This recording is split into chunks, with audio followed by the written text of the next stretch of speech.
So it's the beginning of June, and I am literally just getting ready to run out the door to go to my last chemo session. Uh, yeah, okay, that's a big milestone. And a couple of people have asked me, what do you actually go through whenever you're getting a chemo treatment? So, real quick, the procedure that I go through is very, very streamlined now, going through MD Anderson. And basically, it starts off about 7 o'clock in the morning, where I go in for lab work. Since I got my port reinstalled, they can do a blood draw directly from the port. And basically, I've got about 2 hours to kill after that while they process the lab results. And I go from there to consultation with the oncologist. And basically, we're reviewing the lab work. They do this every time. Specifically, they're looking at a couple of critical items like white blood count, white blood cell count, protein levels, and a couple other vitamins that are in there because you have to be strong enough to go for the next cycle. And they will will not treat you if you fall below certain levels. They'll put you on supplements until you build your numbers back up, which I've never had to do because my numbers are always well above where they need to be. I haven't dropped severely in any of my numbers. But we go through, review all that to make sure I'm healthy enough. We go through a little discussion about the side effects and what the side effects have been like and if drugs are working for it. I have a whole array of side effect drugs that I take that basically some I take one a day, some I take twice a day, some I take four a day. It's a little self-regulated depending on what side effect I'm having trouble with and how severe it is. And the doctors kind of let me uh, really kind of self-medicate that with the drugs so that I take it basically as much as I need when I need it.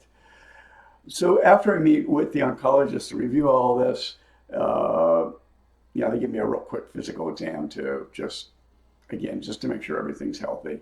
Uh, some of the side effects that kind of have grown over time is yes, I keep saying I'm losing hair, which I did not last time. And my neuropathy is back a little bit. My fingertips are getting a little tingly again. So I may have to go back on another drug for that, which is usually gabapentin. But we'll see what they say this time around. But whenever I'm done with the consultation from the oncologist, then I go straight from there into the infusion center, which basically is an IV drip that's hooked up to my port that I am on for about 4 hours. And there's a couple different drugs that they're giving me in the drip that goes in. And you're basically sitting in a chair for 4 hours. Some people play cards. You've got individual TVs you can watch, read a book, or sleep. I tend to sleep. But you're sitting there for like 4 hours. After that, they hook you up to the pump. And this pump is about the size of a Sony Walkman, and you wear it for 48 hours. And this is really the poison, as I call it. This is the nasty drugs that are being pumped into you at this point. These are, there's all kinds of biohazard warnings on it. And I have like biohazard cleanup kits if you ever spill anything with like big warnings, don't touch it. If you spill this on anything, like your clothes or anything, throw them away, don't launder them, throw everything away. It's like, luckily, I haven't had any accidents with anything. But you wear this for 48 hours, then go back to the infusion center. They unplug everything, and you're good to go. I typically start to get my sickness and side effects after they unhook me from the pump. And this is where the drugs come in and for the side effects. And I, basically take drugs like a couple days before, during, and then probably about 4 to 5 days after the pump is unhooked. But it takes a good 3 to 4 days for me to get back to my baseline normal after everything's unhooked and before I'm actually feeling semi-normal. So the whole process is really about 7 to 8 days long for me to actually, you know, get all the infusions and then to actually recover from everything. So this is the last one, and I'll get through it with no problems. Yes, I may get a little nauseous, a little sick, but I know what to expect, when to expect it, and everything. So uh, better living through drugs, basically.